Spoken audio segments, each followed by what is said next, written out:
Siapa di sini yang disayang Tuhan? Lambaikan tangannya. Wah, pasti semua kita disayang Tuhan. Dan kita siap untuk memuji, memuliakan nama Tuhan. Amin. Saya undang kita semua bangkit berdiri. Haleluya. Bapa yang baik, pagi ini kami datang Tuhan. Kami mengucap syukur buat penyertaan-Mu yang sempurna dalam kehidupan kami. Dan Bapa, kami menyatukan hati kami. Karena kami datang pagi ini fokus untuk memuji, memuliakan nama-Mu, meninggikan nama-Mu, bahkan menyembah Engkau, Allah kami yang hidup. Terima kasih Bapak, terpuji nama-Mu, Roh Kudus-Mu yang memimpin ibadah kami pagi hari ini dari awal sampai berakhirnya. Haleluya, kami siap untuk memuji, memuliakan nama-Mu. Amin. Haleluya. Berikan tepuk tangan buat Tuhan. Haleluya, haleluya. Amin. Kita semua betapa indahnya kalau kita disayang oleh Tuhan. Amin. Haleluya. Mari kita menari buat Tuhan.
Jiwaku terkoyakkan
hari yang telah ditetapkan oleh Tuhan buat kita semua. Amin.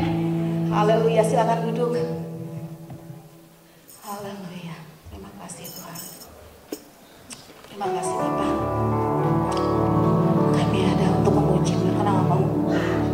Kami juga mau menyembah Engkau Allah kami yang hidup. Karena kami tahu hidup kami tanpa-Mu Tuhan tidak ada apa-apanya. Bahkan kami tidak berarti. Haleluya. Dimuliakan,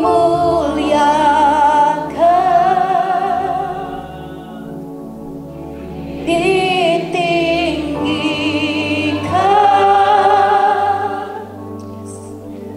Yesus Tuhan dan Raja-Mu yang berkata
Tuhan.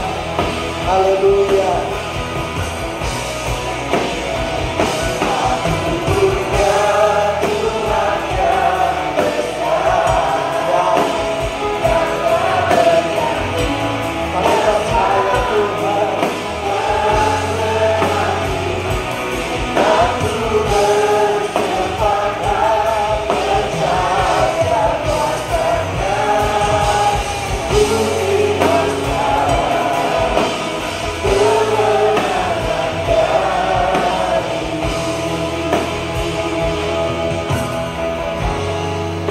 Bapak, kami buka hati kami dan mau bersekutu dengan firman-Mu.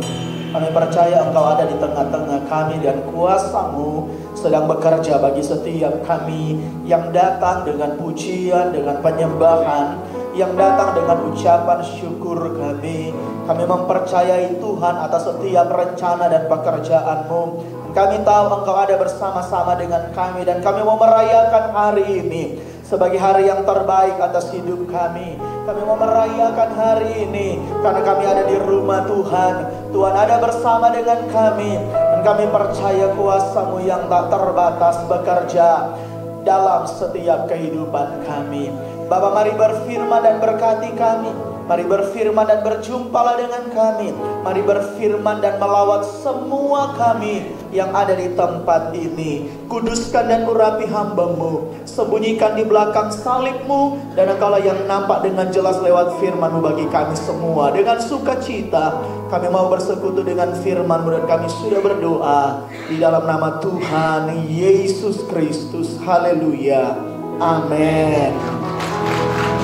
Haleluya. Puji Tuhan, silakan duduk. Bapak Ibu Saudara terkasih, Shalom. Salam sejahtera dalam kasih Tuhan kita Yesus Kristus. Senang sekali saudara selalu bersuka cita, selalu berbahagia saya saudara ketika ada di tempat ini beribadah bersama-sama dengan saudara. Puji Tuhan, terima kasih buat Tuhan Yesus, terima kasih buat Bapak Gembala dan Ibu Gembala yang mempercayakan pelayanan bersama seluruh staf penggembalaan buat hari ini. Puji Tuhan. Sehari ini tema saudara adalah bicara soal ketekunan. Sebuah sifat bagi saya, ketekunan adalah sebuah sifat spiritual, sebuah sifat rohani yang harus dibangun. Ketekunan tidak datang begitu saja. Ketekunan tidak lahir secara instan. Ketekunan adalah sebuah perjalanan di mana saudara menjaga komitmen saudara tetap di dalam Tuhan. Nah, saudara, hari ini saya ingin kita melihat dua ayat secara sekaligus dalam bagian ini. Kita akan memulai dengan Injil Lukas pasal 9 ayat 23. Kalau sudah dapat, kita baca sama-sama. Harusnya sudah dapat karena ada di layar ya. Sudah dapat, bilang amin.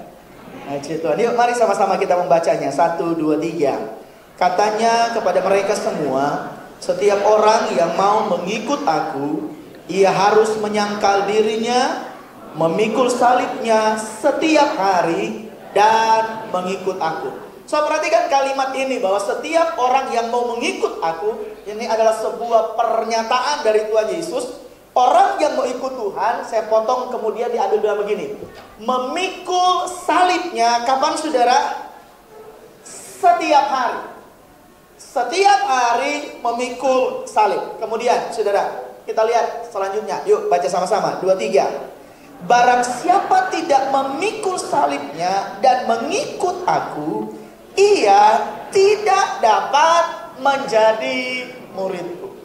Dari catatan ini kita belajar begini saudara, bahwa syarat untuk jadi murid Tuhan bukan hanya sekedar kita melakukan kegiatan keagamaan kita.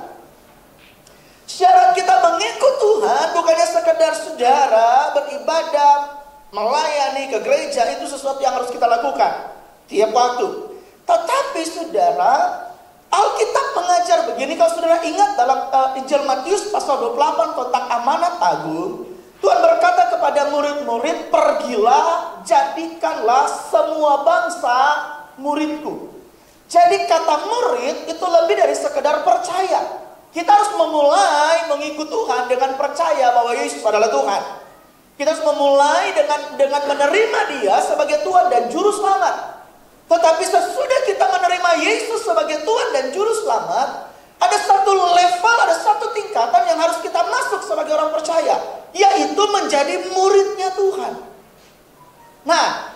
level ini menjadi murid Tuhan adalah seperti yang Tuhan katakan begini.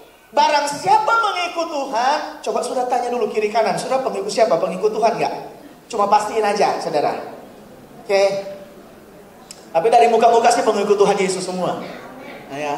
Nah, sudah ngikut Tuhan, so nggak bisa cuma sekedar begini. Kalau kita ngikut Tuhan, berarti kita harus sesuai dengan standarnya Tuhan. Karena kita mengikut Tuhan. Kita nggak bisa bilang kita ikut Tuhan, kemudian suka-suka kita. Kita nggak bisa bilang kita pengikut Tuhan, terus mau-maunya kita, seenaknya kita, atau cuma sekedar sesuai dengan mood saudara. Lagi enak ikut Tuhan ya ikut Tuhan, lagi enak baca Alkitab ya baca Alkitab, lagi enak ibadah ya ibadah. Nggak bisa begitu. Kalau kita menyatakan diri sebagai pengikut Tuhan, kita harus bertumbuh sesuai dengan standarnya Tuhan, sesuai dengan maunya Tuhan. Nah, dalam bagian hari ini kita belajar begini, Tuhan kasih standar. Yang disebut murid Tuhan itu siapa sih? Jadi nggak bisa cuma sekedar kita ngaku-ngaku sebagai muridnya Tuhan.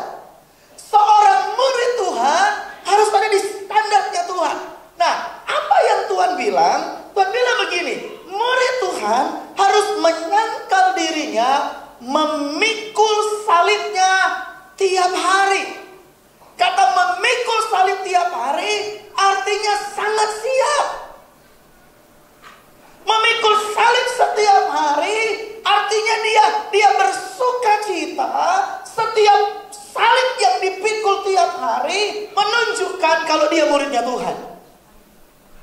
Nah, kemudian Tuhan bilang begini, barang siapa tidak pikul salibnya dan tidak ikut Tuhan, gak layak jadi murid Tuhan, gak pantas jadi murid Tuhan. Gitu kan ayatnya. Jadi saudara, seseorang yang layak, yang pantas disebut muridnya Tuhan, ada seorang yang pikul salib. Puji Tuhan, mukanya kayak ibadah pagi hari ini, saudara, orang-orang yang jadi murid Tuhan. Muka-muka pikul salib. Saudara, memang saudara, konsep memikul salib kadang-kadang memang sangat tidak disukai. Konsep memikul salib memang kadang-kadang kurang populer, saudara. Dan bahayanya ada banyak orang Kristen yang tidak suka tentang konsep salib. Saudara, ada banyak orang percaya tidak suka dengan kata susah. Ada banyak orang percaya tidak suka dengan kata penderitaan. Karena selalu bicara soal konsep salib, di sana ada penderitaan, ada kesusahan, saudara. Nah, ada hal yang terbangun, saudara. Kenapa ada orang Kristen, ada orang percaya yang tidak suka kata susah, tidak suka kata penderitaan.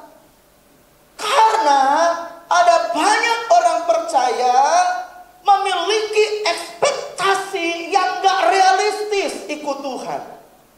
Sekali lagi, ada banyak orang percaya memiliki ekspektasi yang gak realistis.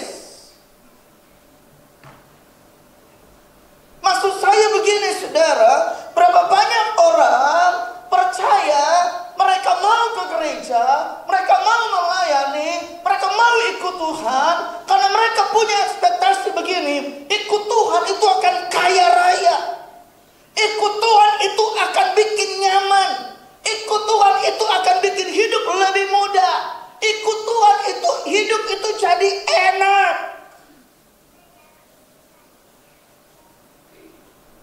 Gak akan susah-susah. Ikut Tuhan itu benar-benar akan jadi kaya. Makanya saat jadi sulit hidupnya, saat terjadi masalah, terjadi penderitaan, ada banyak orang Kristen memilih untuk menyerah, jadi lemah, jadi tawar hati. Kenapa? Ikut Tuhan kok susahnya begini. Ikut Tuhan kok punya masalah terus. Ikut Tuhan kok gak ada mujizat. Ikut Tuhan kok gak ada keajaiban. senang memberkati saya dan saudara karena Dia Bapa yang baik. Dia sumber segala berkat. Dia punya kuasa, Dia punya kemampuan. Dan Alkitab bilang Tuhan kita nggak pernah berubah dulu, sekarang, dan sampai selama-lamanya. Kalau dulu Dia bikin mujizat, hari ini juga Dia bikin mujizat. Kalau dulu Dia berkati orang percaya, hari ini juga Dia berkati orang percaya. Tetapi mengikut Tuhan, nilainya bukan di seberapa banyak berkat Tuhan dalam hidup saya dan saudara. Karena perjalanan menjadi orang Kristen bukanlah bagaimana kita menghidupi dan memuaskan daging kita. Tetapi perjalanan menjadi orang Kristen adalah bagaimana kita menghidupi kerohanian kita. Dan konsep pikul salib adalah konsep di mana seorang siap jadi murid Tuhan. Makanya ketika ada orang membangun ekspektasi yang gak realistis, makanya ngambek di gereja, marah-marah, sakit hati, kecewa. Lah pertanyaan sederhana, saudara ngikut siapa? Ngikut Tuhan atau ngikut mau saudara? Saya bisa lihat kiri kanan agak sedikit dicubit, jangan suka ngambek-ngambek makanya.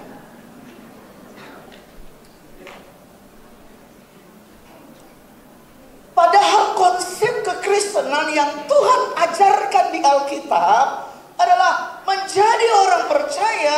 Ini kok kayak agak lebih seru ya, ngambek. Ternyata banyak orang yang ngambek pagi hari ini, saudara ya. Padahal menjadi orang percaya adalah menjadi muridnya Tuhan. Menjadi murid Tuhan artinya hidup semakin hari semakin rohani. Persis kayak orang-orang pagi hari ini, hidupnya tambah rohani ya, dibandingkan minggu kemarin. Haleluya. Beberapa waktu lalu saya diberkati oleh seorang anak Tuhan, seorang anak muda dan saudara, keluarganya, orang tuanya itu mengalami beberapa tahun terakhir itu mengalami kesulitan finansial yang luar biasa, saudara. Sekitar 4 tahun dia orang tuanya kerja tapi nggak digaji, saudara, karena perusahaannya semakin lama semakin turun, dan tahun ini seharusnya sudah bangkrut, saudara. Tinggal jalan seperti begitu aja, sudah tidak ada keuntungan, dan mereka mengalami kesulitan finansial yang luar biasa. Tetapi sementara mereka mengalami kesulitan finansial yang luar biasa, keluarga ini memutuskan untuk benar-benar ikut Tuhan. Mereka sangat setia melayani Tuhan, mereka sangat available, saudara, ketika diminta dalam pelayanan. Tapi di waktu bersamaan mereka mengalami kesulitan finansial yang luar biasa. Nah, tahun ini menjadi lebih berat lagi karena dia mengalami masalah kesehatan, saudara. Dia sempat mengalami sakit jantung, saudara, harus dilakukan perawatan. Kemudian akhir-akhir ini, saudara, dia harus diperhadapkan dengan masalah ginjalnya, saudara. Tapi sekali lagi, saudara, mereka keluarga yang setia melayani Tuhan. Dan kemudian anaknya memberikan testimoni, saudara, seorang muda. Dia bilang begini, "Pi, dia panggil papi mami, gitu ya. Tenang aja, kita bisa ngelewatin situasi ini." Terus dia bilang begini, "Hidup kita belum kayak Ayub. Kita masih punya rumah, saya masih punya gaji, kita masih punya makanan, kita masih punya pelayan. Hidup kita belum kaya Ayub. Jadi tenang, mari kita lewati sama-sama perjalanan." Saudara, ini yang disebut murid. Ini orang yang disebut pikul salib. Sometimes, kadang-kadang aja. Kasih tahu kiri kanan, kadang-kadang cuma mau mastiin. Kadang-kadang kesetiaan kita dengan Tuhan, ini cuma kadang-kadang ya. Kadang-kadang kesetiaan kita dengan Tuhan tidak diikuti dengan berkat jasmani. Tapi kadang-kadang, ya, ada satu momen, ada satu bagian, saudara setia, saudara dekat, saudara membangun hubungan dengan Tuhan dengan baik. Saudara rajin baca Alkitab, saudara berdoa, saudara rajin pelayanan. Di semua area saudara ada di sana. Saudara memberi, saudara berkorban. Tapi ada situasi kadang-kadang tidak sejalan dengan berkat jasmani. Apa yang kita bisa pelajari di situasi hari itu. Mari kita belajar saudara hari ini. Coba saudara lihat Ibrani. Menjadi orang percaya menjadi. Sudah kelewatan. Yuk mari kita lihat. Ibrani pasal 12 ayat 1 dan 2. So masih bisa baca Alkitab ya? Amin. Yuk mari sama-sama baca lagi 2, 3. Karena kita mempunyai banyak saksi bagaikan awan yang mengelilingi kita. Marilah kita menanggalkan semua beban dan dosa yang begitu merintangi kita. Dan apa saudara? Dan berlomba dengan tekun dalam perlombaan yang diwajibkan bagi kita. Penulis kitab Ibrani kemudian memberikan sebuah pandangan. Perjalanan kekristenan itu ternyata sebuah perlombaan. Kita ini lagi lomba loh. Finishnya di mana? Sorga. Kita lagi lomba saudara. Makanya kenapa saudara rajin ke gereja? Kenapa saudara setia melayani? Kenapa saudara berkorban? Kenapa saudara aktif? Kenapa saudara membangun kehidupan rohani saudara dengan setia? Kita ini lagi berlomba. Nah, dalam perlombaan kemudian dibilang begini, berlombalah dengan tekun. Karena ternyata ada orang yang berlomba tapi malas-malasan. Ada orang yang berlomba tapi tidak punya visi yang jelas. Ada orang datang ke gereja cuma sebatas jasmani saja. Ada orang datang melayani cuma sekedar kepuasan daging saja. Dia nggak punya pandangan tentang garis akhir, tentang sebuah kemenangan, saudara. Dan Alkitab bilang begini, berlombalah dengan tekun dalam apa saudara? Perlombaan yang diwajibkan. Makanya menjadi orang Kristen itu bukan menjadi penonton. Saudara nggak bisa cuma datang ke gereja ini, duduk di gereja ini, dilayani di gereja ini, diberkati dengan berkat rohani di gereja ini dan selesai. Enggak, saudara ada di gereja ini bukan cuma untuk duduk dan jadi penonton. Saudara ditempatkan di gereja ini supaya Tuhan memakai hidup saudara, talenta saudara, karunia kreativitas saudara, supaya gereja ini bisa bertumbuh dengan cara yang lebih baik lagi. Saudara ditaruh di gereja ini oleh Tuhan, itu nggak sembarangan, nggak kebetulan. Terlepas dari semua kelemahan, kekurangan saudara, saudara ada di gereja ini sekali lagi, jangan cuma nonton. Tapi jadilah orang yang terlibat di gereja ini dengan apa yang saudara bisa lakukan dan kerjakan. Jadi saudara lihat, saudara perlu berlomba dan berlomba dengan tekun. Ayat 2, 3. Marilah kita melakukannya dengan mata yang tertuju kepada Yesus, yang memimpin kita dalam iman dan yang membawa iman kita itu kepada kesempurnaan, yang dengan mengabaikan kehinaan. Saya perhatikan kalimat ini. Tekun memikul salib, ganti sukacita yang disediakan bagi dia yang sekarang duduk di sebelah kanan tahta Allah. Kemudian dikasih contoh, Tuhan Yesus datang ke dalam dunia, jadi seorang manusia. Kemudian dalam prosesnya dia memberitakan Injil, mati di kayu salib. Dan proses saudara mati di kayu salib, Alkitab bilang begini, dia dengan mengabaikan kehinaan, tekun memikul salib. Jadi kita dapati di sini bahwa orang yang memikul salib adalah orang yang bertekun. Jadi ketekunan itu muncul karena orang itu pikul salib. Dan Alkitab bilang pikul salibnya kapan? Tiap hari.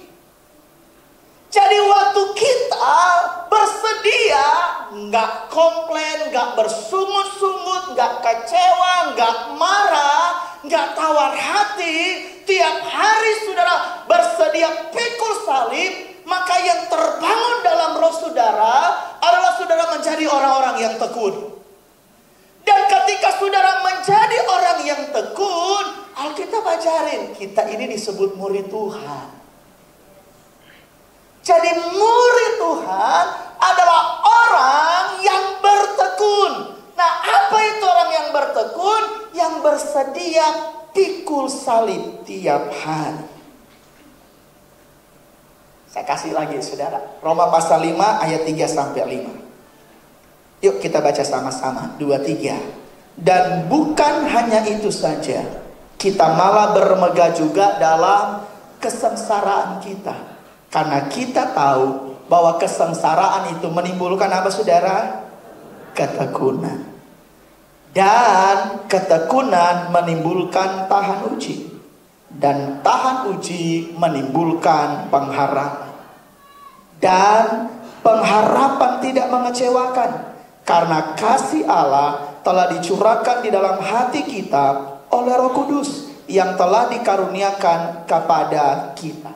Dari ayat ini kita belajar begini. Ketekunan ternyata muncul bukan karena kita setia ibadah. Ketekunan ternyata bukan muncul pada saat saudara pelayanan.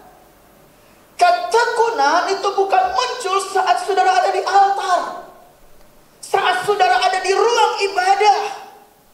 Tapi belajar dari kitab Roma pasal 5 ayat 3 yang kita baca tadi, ketekunan itu muncul saat seorang percaya menang atas kesulitan hidup.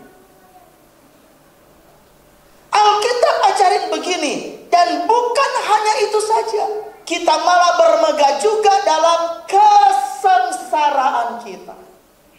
Makanya Bapak Ibu sudah terkasih hari ini, jangan salah paham dulu dengan penderitaan yang engkau alami hari ini. Jangan buru-buru narik kesimpulan dulu atas kesusahan, atas masalah, atas persoalan yang engkau hadapi hari ini. Jangan dulu cepat menghakimi Tuhan ketika engkau sedang mengalami situasi yang buruk yang terjadi atas hidupmu. Jangan dulu cepat-cepat berkata begini, Tuhan kok nggak dengar doa saya, Tuhan kok nggak tolong saya, Tuhan kok jahat amat sih, Tuhan kemana, kok nggak menolong saya hari ini. Sudah jangan buru-buru dulu menghakimi Tuhan. Jangan buru-buru mengambil kesimpulan atas situasi yang terjadi atas hidupmu. So percaya Tuhan. Kalau percaya Tuhan, percaya juga cara kerjanya Tuhan. Saudara, kita ikut Tuhan, Tuhan yang baik. Amin.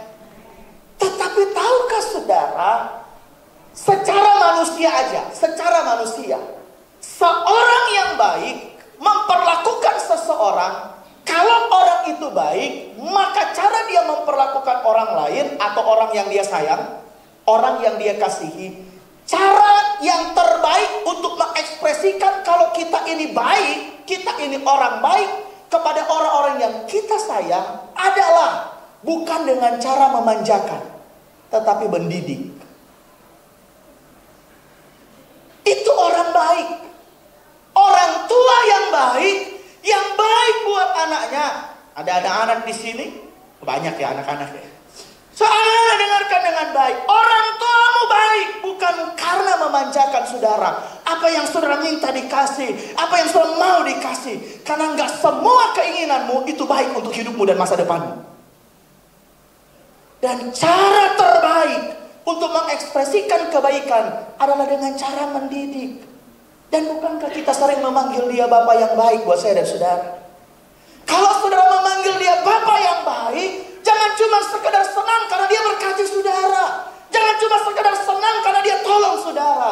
Kalau saudara percaya dia Bapak yang baik, saudara juga percaya dia bisa mendidik saudara dan saya. Makanya saya menemukan bagian ini, bahwa ketekunan tidak muncul karena saudara sering di mimbar. Karena saya menemukan ada banyak orang bergerak di mimbar, tapi ujung-ujungnya cuma kecewa, ujung-ujungnya nggak pelayanan lagi, ujung-ujungnya tinggalkan Tuhan, ujung-ujungnya berantem sesama pelayan Tuhan, ujung-ujungnya sakit hati sama pelayanan. Kenapa? Karena menganggap Tuhan cuma ada di area-area terbaik. Kalau ditegur, kalau dinasehati, kalau diproses, nggak senang, nggak suka. Kalau dikoreksi, marah. Saudara, jadilah murid Tuhan. Dan murid Tuhan adalah yang bertekun. Dan ketekunan itu muncul saat kita menang atas kesulitan hidup. So, kasih tahu kiri kanan sambil ditepuk-tepuk, yang kuat kita mesti menang.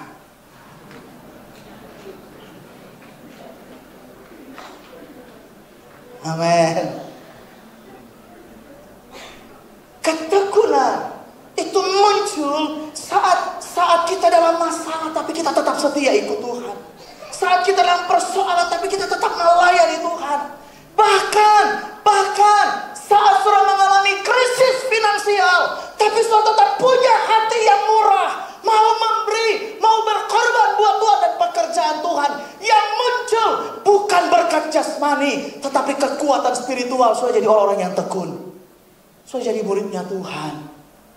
Betul. Kalau saudara suka baca sejarah saudara, dari catatan 12 murid Tuhan Yesus. Dari catatan 12 murid Tuhan Yesus ya. Kalau saudara nanti baca pulang saudara, banyak sekali informasinya. Dari 12 murid Tuhan Yesus gak ada yang matinya enak saudara. Ada yang digergaji, ada yang disalib kepalanya di bawah, ada yang dipotong-potong, ada yang ditombak saudara. Terus kita bilang mereka bukan murid Tuhan. Tenang saudara, muka saudara langsung jadi horor. Kak, saya gak mau mati cara begitu. Tenang. Karena ada banyak juga dalam Alkitab orang-orang mati dalam keadaan yang damai, yang mulia. Tetapi bukan itu poin yang sedang kita bicarakan. Kita sedang bicarakan begini. Bapak Ibu, engkau yang sedang dalam kesulitan, engkau yang sedang dalam kesukaran, sekali lagi jangan buru-buru menilai Tuhan. Aku udah gak mau setia, aku udah gak mau ibadah, aku udah gak kuat jadi orang Kristen kalau begini. Tenang. Saudara bertekun aja. Ketekunan itu seperti sebuah kompas saudara yang menjaga pandangan saudara. Situasi seburuk apapun, saudara percaya bahwa Allah turut bekerja untuk mendatangkan kebaikan buat hidupku. Ketekunan seperti sebuah kompas yang menjaga pikiran saudara gak jadi liar, gak jadi negatif, gak overthinking. Tapi sudah tetap percaya, gak masalah, saya punya masalah, saya punya persoalan, saya akan tetap berjuang, saya akan tetap jalan, saya akan tetap setia, saya akan tetap percaya sama Tuhan, saya akan tetap memuji dan menyembah Tuhan. Saya memutuskan untuk mengikut Tuhan. Makanya saudara, dalam catatan kitab Yakobus pasal 1 saudara, nah ini udah lewat lagi. Yakobus pasal 1 ayat 2 dan 4. Yuk mari kita baca sama-sama. 2, 3. Saudara-saudaraku, anggaplah sebagai suatu kebahagiaan apabila kamu jatuh ke dalam berbagai-bagai pencobaan. Anggaplah sebagai suatu. Sudah, kalau kebahagiaan kan mukanya yang enak dong. Kasih muka yang enak kiri kanan tuh. Lihat tuh muka yang enak. Semakin enak mukamu ternyata semakin berat pencobaan.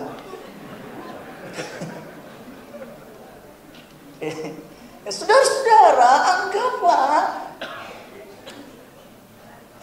seperti begini saudara. Saudara senang diberkati Tuhan, amin. Saudara senang doa saudara dijawab, amin. Miliki perasaan yang sama ketika saudara sedang dalam pencobaan. Kasih tahu tetangga saudara, happy aku pagi hari ini. Istri-istri tolong hiburlah suami. Pak, aku happy lihat kamu punya masalah. Saudara-saudara, anggaplah suatu kebahagiaan. Tetapi kita lihat dulu konteksnya. Kita berdiri, perasaan kita dibangun atas dasar apa? Coba saudara lihat ayat 3. Karena begini, sebab kamu tahu ujian terhadap imanmu itu menghasilkan apa? Yang namanya ujian kan itu bikin stres. Yang namanya ujian itu bikin nggak bisa tidur enak. Yang namanya ujian itu kan datang yang membuat kita nggak nyaman, membuat kita. Jadi pagi hari ini saya mau bilang tenang, saudara sedang dalam ujiannya Tuhan. Semua orang percaya. Sebab kamu tahu bahwa ujian terhadap iman menghasilkan apa saudara? Makanya ketekunan itu tidak lahir di tempat yang nyaman. Ketekunan itu keluar dari kemenangan atas kesengsaraan. Ada banyak hidupmu hari ini, beberapa dari saudara mungkin sedang menghidupi hal-hal yang gak ideal. Saya sedang bergumul dan pergumulan saya nggak selesai-selesai. Saya sedang punya keinginan, Tuhan kayaknya kalau begini kayaknya hidupnya jadi lebih baik. Tuhan kalau kayak saya punya ini, kalau saya miliki ini, kalau saya mendapatkan ini, kayaknya hidup saya akan lebih komplit. Tapi nggak jadi sampai hari ini. Yang bikin kita komplit ternyata kalau sudah tetap bertekun di dalam Tuhan. Bukan karena apa yang sudah dapati, tapi apa yang sudah bangun dalam roh saudara. Ketekunan. Kemudian sudah lihat, Alkitab bilang, dan biarkanlah apa saudara? Ketekunan itu memperoleh buah yang matang, supaya kamu menjadi sempurna dan utuh dan tak kekurangan. So perhatikan, kita semua senang kalimat terakhir ya, tak kekurangan suatu apapun. Tapi hal ini lahir karena saudara menang atas kesulitan hidup saudara. Dengan cara apa? Bertekun. Ketekunan membuat kita dewasa di dalam Tuhan. Ketekunan membuat kita menjadi anak Tuhan yang utuh di dalam Tuhan. Kita bisa menjadi gereja yang sempurna karena setiap sidang jemaat Tuhan memilih apapun musim yang saya hadapi, saya akan bertekun di dalam Tuhan. Saya akan tetap kuat di dalam Tuhan. Nah, bicara soal tak kekurangan satu apapun, saya ingin kasih saudara contoh terakhir di sini, saudara. Mazmur pasal 23 ayat 4 sampai 6. Ini Mazmur yang paling terkenal, saudara ya. Mazmur pasal 23 ayat 4 sampai 6. Sekalipun, kalau ayat 1 kan saya bisa baca di Alkitab saudara, dia bilang begini, Tuhan adalah gembalaku, takkan kekurangan aku. Kan mirip-mirip saudara ya dengan Yakobus pasal 1 ayat 4, dia berkata dan tak kekurangan suatu apapun. Saya lihat, sekalipun aku berjalan dalam lembah kekelaman, aku tidak takut bahaya, sebab Engkau besertaku. Gadamu dan tongkatmu itulah yang menghibur aku. Engkau menyediakan hidangan bagiku di hadapan apa saudara? Musuh, persoalan, tantangan.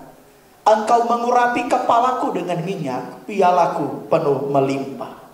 Kebajikan dan kemurahan belaka akan mengikuti aku seumur hidupku. Dan apa saudara? Dan aku akan diam dalam rumah Tuhan sepanjang masa. So, Mazmur pasal 23 merupakan Mazmur yang sangat terkenal. Kenapa? Karena memperkenalkan Tuhan sebagai gembala yang baik. Ia menuntut aku di padang rumput yang hijau. Ia menyegarkan jiwaku.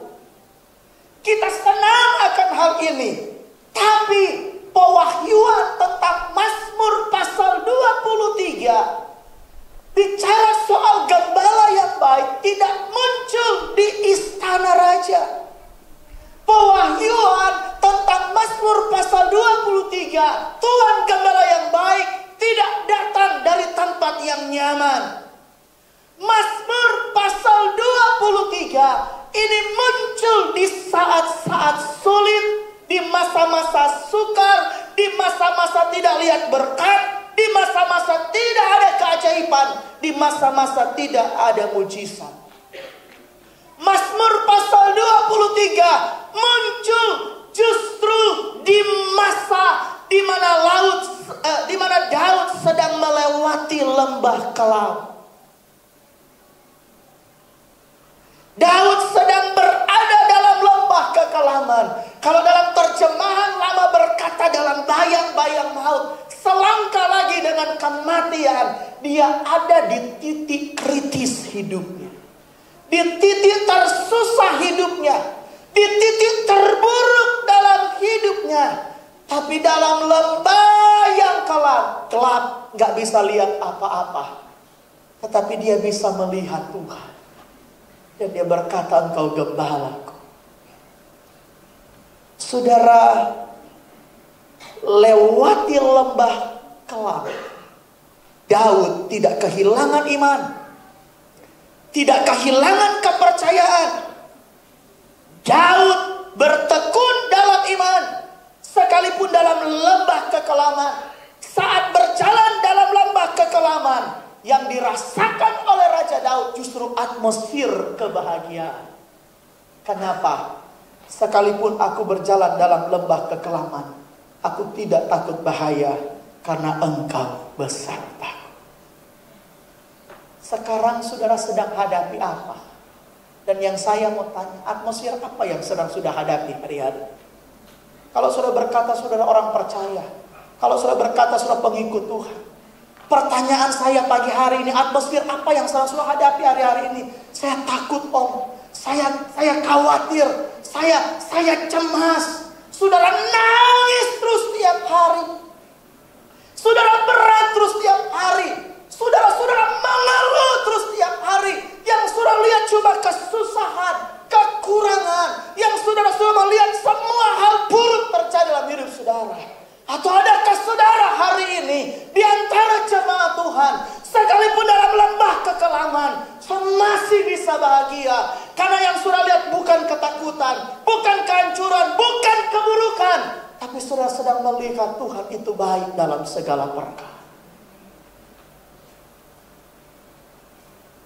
Makanya ketekunan itu muncul karena seseorang menang atas kesengsaraan. Pagi hari ini saya mendorong, mari jadi menang. Bukan hanya karena berkat yang saudara terima secara jasmani. Mari menang karena saudara bertahan. Sekalipun aku dalam lembah kekelaman, aku tetap melayani, aku tetap setia, aku tetap ibadah, aku tetap semangat. Aku gak berkurang percayaku kepada Tuhan. Saudara, atmosfer kebahagiaan, makanya anggaplah sebagai satu kebahagiaan kalau kita jatuh ke dalam pencobaan. Kenapa? Karena itu ujian kepada iman kita, supaya kita didapati orang-orang yang tekun. Kenapa kita bahagia? Karena kita jadi murid Tuhan. Jadi murid Tuhan sama dengan orang yang tekun. Jadi saya mau mendorong saja, jangan jadi orang yang biasa-biasa saja. Jadilah orang yang memiliki ketekunan dalam perjalanan saudara. Dalam Mazmur ya saudara bisa baca lah, saudara ya. Saudara, harusnya setiap masa dalam hidup kita membangun pewahyuan tentang siapa Tuhan kita. Daud mengenal Tuhannya sebagai gembala yang baik, bukan karena dia mengalahkan Goliat. Daud mengenal Tuhan sebagai gembala yang baik, bukan karena dia menikah dengan anak raja. Daud bukan melihat Tuhan sebagai gembala yang baik karena dia punya ruang di istana, karena dia mantu seorang raja. Bukan. Daud melihat Tuhan sebagai gembala yang baik saat dia kekurangan. Dia gak punya siapa-siapa. Dia di pelarian. Dia cuma tinggal bukan dari satu kontrakan ke satu kontrakan. Bukan saudara. Dari satu gunung batu. Dia bermalam di goa-goa. Hampir kurang lebih 13 tahun sudah. Dia mengalami masa kelam. Tapi kemudian dia menyimpulkan apa saudara? Dia bilang Tuhan adalah gembalaku yang baik. Takkan kekurangan aku.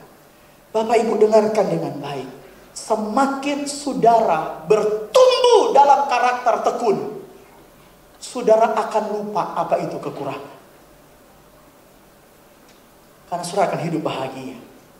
Sama seperti muka-muka saudara, muka-muka bahagia. Saya akan melengkapi kebahagiaan saudara. Karena khotbahnya udah mulai selesai saudara. Mari coba saudara. Kita tinggal punya 3 menit ya saudara. Mazmur pasal 27 ayat 1, yuk kita baca sama-sama. Dari Daud. Sebentar. Mungkin kita bisa ganti nama saudara. Saudara punya nama ya? Saya sebut nama saudara, didengar tetangga saudara. Amin. Ini kira-kira kita lagi kasih pernyataan sama Tuhan pagi hari ini. Amin. Siap? Ada yang malu sebutin namanya? Aman ya? 2, 3. Dari Raymond. Wah, kok kurang pede saudara sebut nama saudara. Kan gak yakin gitu saya dengarnya saudara ya. Yuk kita mulai. 2, 3. Tuhan adalah terangku dan keselamatanku. Kepada siapakah aku harus? Saudara lagi takut apa hari-hari ini? Apa yang saudara takuti hari-hari ini? Situasi apa yang menyerang saudara sampai menarik saudara jauh ke dalam? dan membuat saudara menjadi seorang yang baik. Beberapa waktu lalu saya ketemu seorang anak Tuhan, dia kesaksian salah satu leader di tempat kami. Dia kesaksian saudara karena kerjaannya saudara, beberapa belakangan waktu terakhir dia merasa badannya nggak sehat saudara.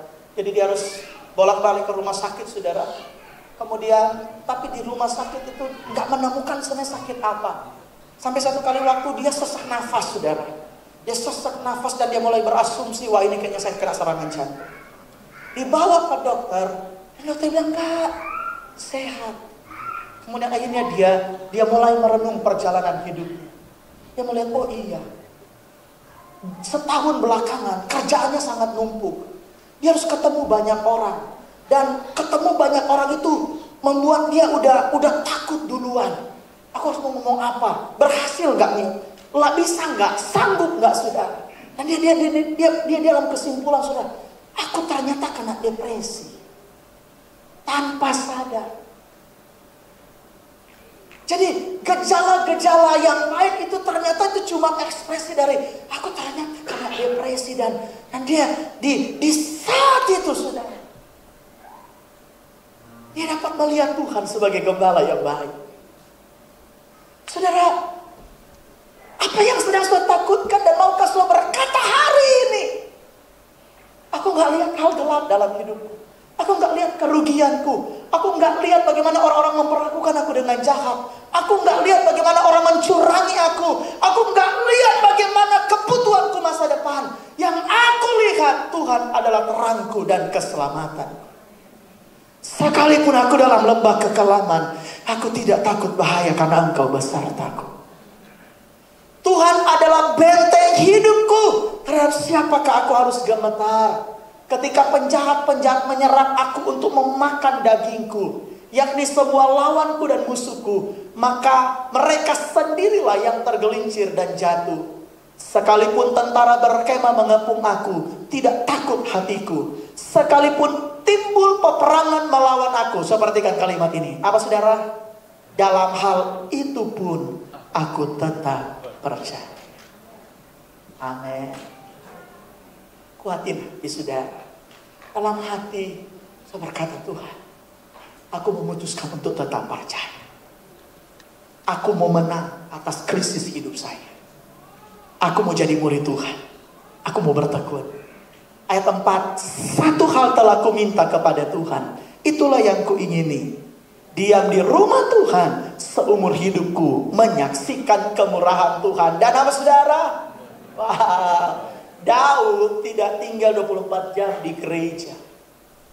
Dia seorang raja yang sangat sibuk. Tapi lihat kata diam di rumah Tuhan, Daud menjaga hadirat Allah dalam hidupnya. Hadirat Allah dalam hidup Daud bukan karena masa-masa menang perang, masa-masa diberkati, masa-masa jadi raja, punya mahkota di istana. Enggak. Daud menjaga hadirat Allah sekalipun dalam lembah kekelaman, dalam kesulitan, dalam kesusahan. Daud mengizinkan hadirat Allah mengelilingi kehidupan. Dia enggak tuntut Tuhan kasih mujizat. Dia enggak tuntut Tuhan kasih berkat.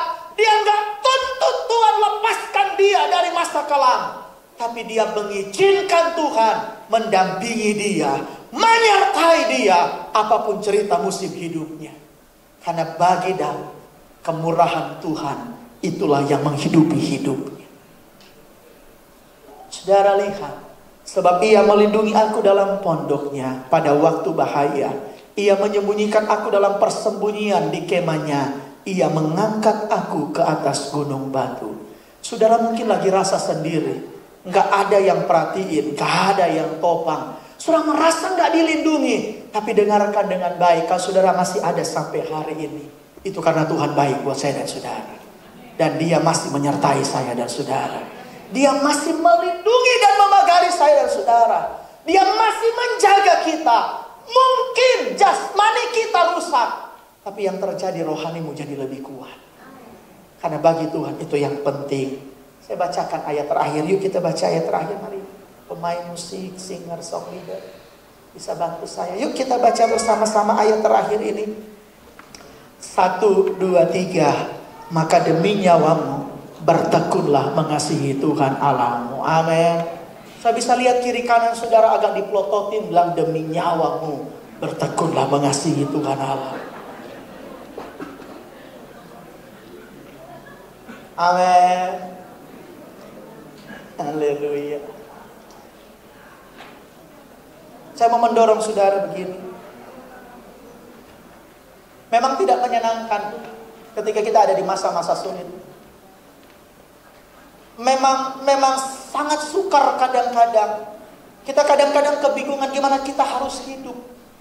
Gimana kita harus bereaksi, gimana kita harus berespon atas situasi yang tidak menyenangkan atas hidup kita. Bapak Ibu, dari hari ini kita belajar. Kadang-kadang kita nggak perlu berespon apa-apa. Kita cuma terus tetaplah melangkah. Jalani aja hidup. Saudara sebagai sebagai kepala keluarga, jalani aja.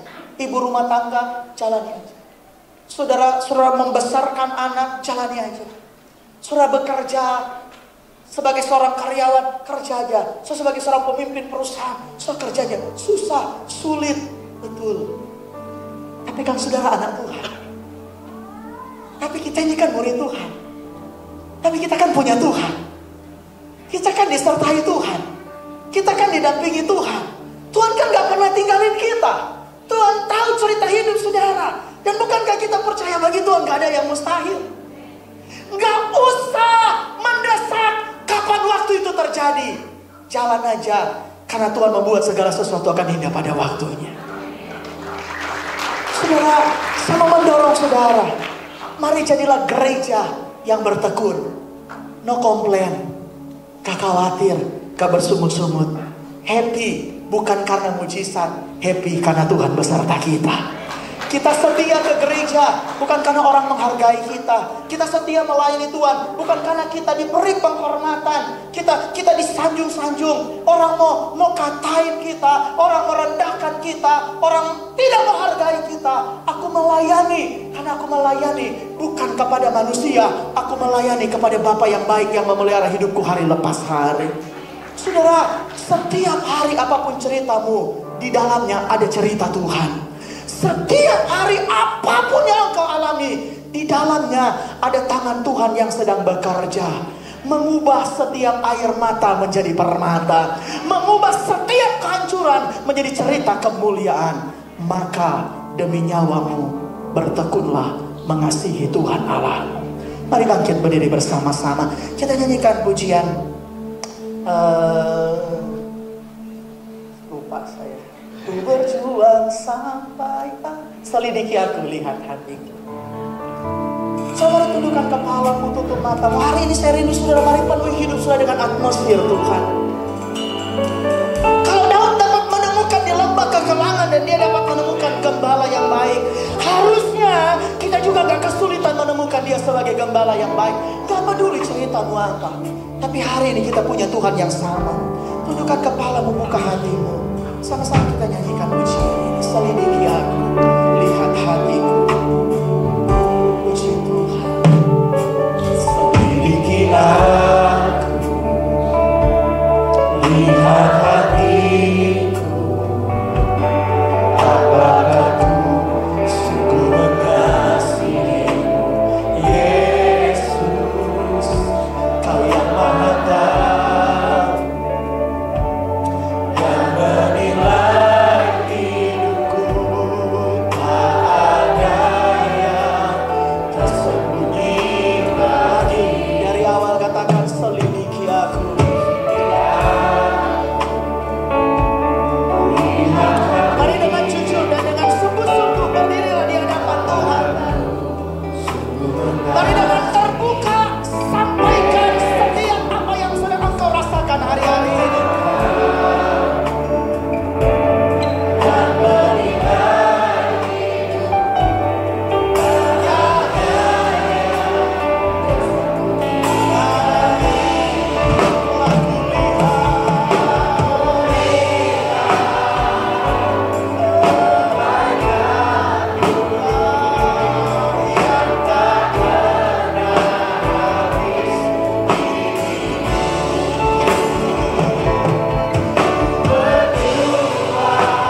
keperluan hari ini.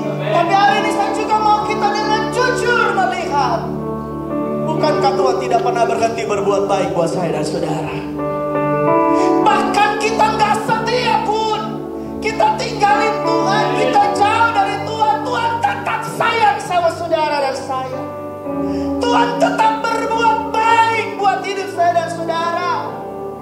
Dan percayalah, kebaikan Tuhan tidak pernah berhenti hanya karena masalahmu lebih besar. Kebaikan Tuhan tidak pernah gagal hanya karena kesulitanmu terlalu mustahil. Tuhan tetaplah Tuhan yang baik. Kita sudah melihat semua kebaikan Tuhan sampai hari ini. Dan percayalah, besok dan seterusnya saudara juga akan melihat Tuhan baik buat saudara. Tetapi apakah Tuhan bisa melihat kita tetap bertekun sama Tuhan? Apapun musim hidupmu, hari ini kuatkan hatimu. Kalau engkau pun sudah terlalu lemah, kalau engkau sedang terlalu lemah, kamu cukup angkat dua tanganmu dan katakan, Tuhan kuatkan aku hari ini. Tuhan kuatin aku hari ini. Aku tetap percaya, aku tetap percaya telah kulihat kebaikan. Haleluya. Angkat dua tanganmu, buka hatimu, dan Tuhan kuatkan aku.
Saudara di hadapan hadirat Tuhan hari ini,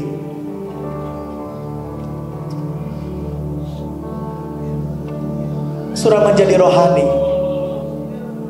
bukan karena berkat jasmani. Lebih dari sekadar doa dijawab, lebih dari sekadar melihat mujizat. Bahkan kalaupun itu tidak kita lihat hari ini, demi nyawamu bertekunlah mengasihi Tuhan. Mari merubah cara kita membangun rohani. Kalau selama ini kita lebih dipengaruhi oleh berkat jasmani, tapi hari ini Biarlah hidup kita dipengaruhi sepenuhnya oleh kasih kita kepada Tuhan. Ada atau tidak ada mujizat, lihat atau tidak lihat keajaiban, aku tetap bertekun mengasihi Tuhan. Haleluya. Ulurkan kedua tanganmu Bapa, dan mari jamah setiap umatmu. Hidupkan pewahyuan ini bagi umatmu. Mulai menjamah mereka satu persatu. Mulai memberikan kekuatan yang baru. Mulai kasih pewahyuan Engkau beserta dengan umatmu. Engkau sedang berencana dengan cara yang ajaib. Semua yang baik Engkau sedang siapkan. Bahwa kami bertekun di dalam Engkau Tuhan. Bahwa kami bertekun di dalam Engkau. Haleluya, puji Tuhan. Tuhan dapati kami jadi murid Tuhan. Terima kasih Tuhan. Terima kasih buat firman-Mu. Segala puji dan hormat kemuliaan, ucapan syukur bagi Tuhan. Terima kasih Tuhan. Terus bekerja, terus bekerja. Dalam nama Tuhan Yesus Kristus kami sudah berdoa. Haleluya. Amin. Selamat duduk Bapak Ibu.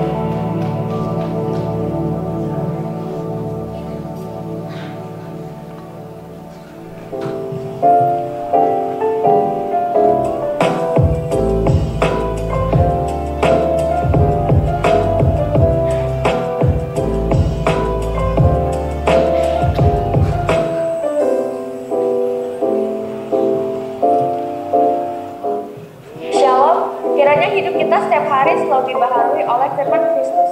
Mari kita simak info gereja untuk minggu ini. Siang ini, ibadah remaja akan dilayani oleh Kak Maria dengan tema Iman, Pengetahuan, dan Perasaan. Pada hari Rabu, ibadah WBI akan dilayani oleh Ibu Willis dengan tema Nyatakan Keinginan.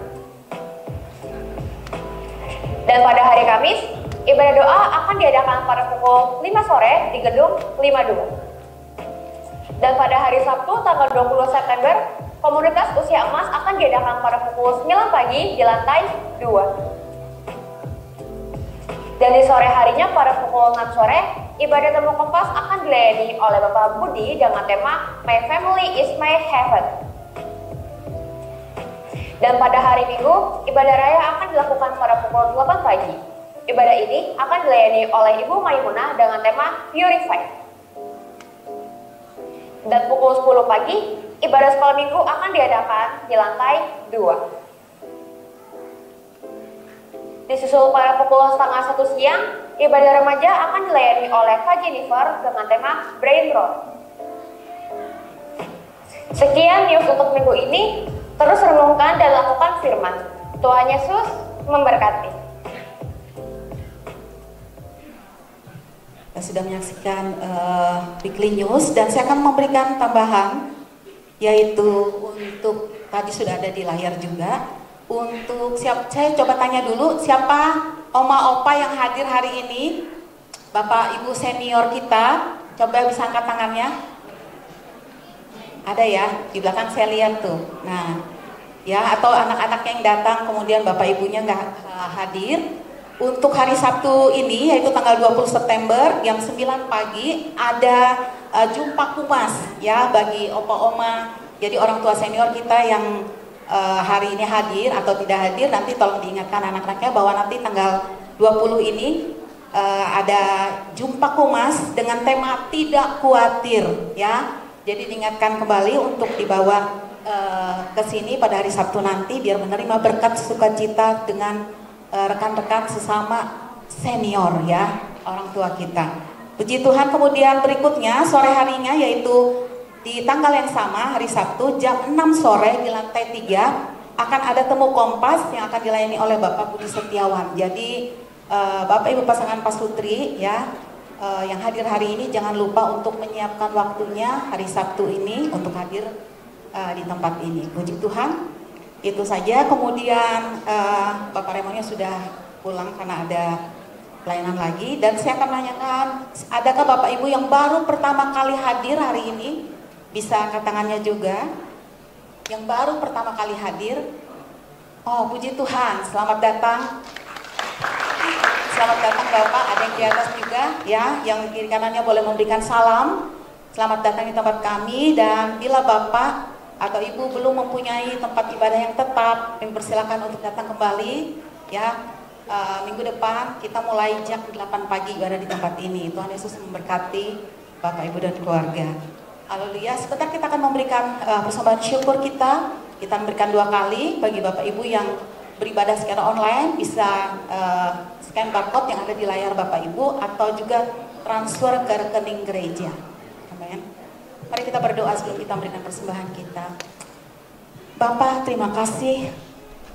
Kami mengucap syukur buat firman yang sudah mengingatkan kami, memberkati kami pagi ini mengenai ketekunan, bahwa kami tetap harus bertekun apapun yang ada dalam kehidupan kami, karena kami percaya Engkau Tuhan yang menjawab setiap doa-doa kami, bahkan kehidupan kami Bapa.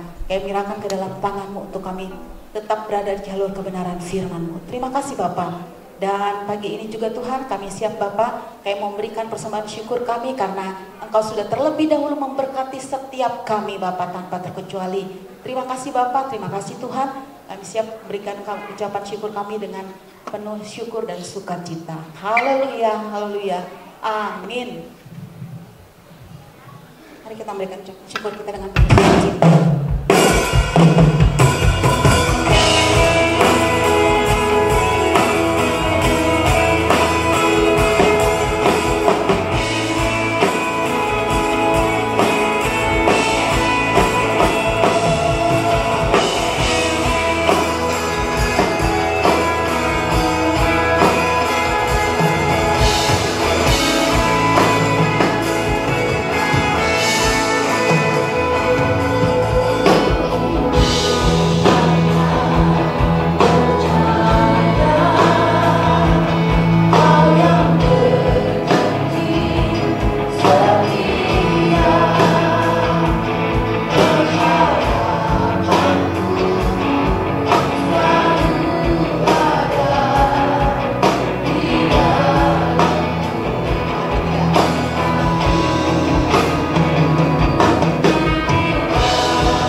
bersyukur untuk pagi hari ini Tuhan, kalau Kau masih memberi kami kesempatan untuk kami dapat beribadah. Tuhan, kami bersyukur untuk anugerah yang Tuhan sudah berikan. Kami bersyukur untuk penyertaan Tuhan sepanjang minggu ini dalam kehidupan kami. Dan Tuhan, kami juga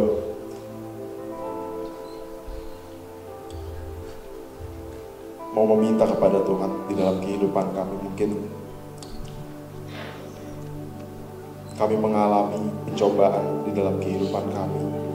Dan Tuhan, kami meminta Tuhan mampukan kami untuk kami dapat terus memiliki kebahagiaan di dalam kehidupan kami. Karena kami tahu di dalam pencobaan itu akan menghasilkan ketekunan.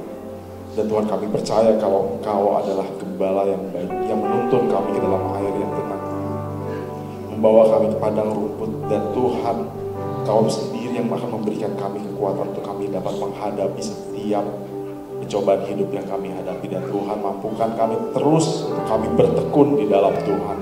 Apapun situasinya, apapun masalah yang kami hadapi, ajar kami untuk demi nyawa kami terus bertekun dan memegang kepada Tuhan. Terima kasih Tuhan, aku mau berdoa untuk setiap apa yang menjadi pekerjaan dan usaha daripada setiap anak-anak Tuhan di tempat ini. Tuhan sendiri kiranya yang mau memberkati apapun yang menjadi usaha mereka, pekerjaan mereka, dimanapun mereka berada. Tuhan memberkati dan jadikan mereka garam dan terang dimanapun mereka berada. Kami berdoa khusus juga untuk anak-anak muda yang ada di tempat ini. Tuhan, dalam studi mereka, Tuhan jadikan mereka kepala dan bukan ekor. Tuhan, Kau mau memberikan mereka hikmat dalam menghidupi kehidupan mereka, untuk mereka terus melihat kebenaran firman Tuhan sebagai pelita di dalam kehidupan mereka di dalam dunia yang gelap ini. Dan Tuhan, kami berdoa juga khusus untuk anak-anak kami yang masih kecil. Tuhan, kami berdoa khusus mampukan setiap orang-orang tua di sini untuk mereka dapat mendidik anak-anak mereka di dalam kebenaran firman Tuhan. Jauhkan dari di dalam dunia yang penuh dengan informasi, begitu banyak informasi. Jadikan firman Tuhan sebagai pelita di dalam kehidupan mereka, untuk mereka dapat tahu apa yang benar dan salah di dalam kehidupan mereka. Terima kasih Tuhan. Jemaat yang terkasih, angkatlah tanganmu. Tuhan menghadapkan wajahnya kepada Kau dan memberikan Kau damai sejahtera. Tuhan menyinari Kau dengan wajahnya dan memberikan Kau kasih karunia. Jemaat GBI Cilabar Timur yang terkasih, pulanglah dengan damai sejahtera, perlindungan, penyertaan dan kasih karunia daripada Allah Bapa, cinta kasihnya dengan Allah anak Tuhan Yesus Kristus, dan persekutuannya dengan Allah Roh Kudus menyertai kita semua dari saat sekarang ini sampai Maranatha Tuhan Yesus datang. Dalam sikap berdoa,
Tuhan Yesus memberkati.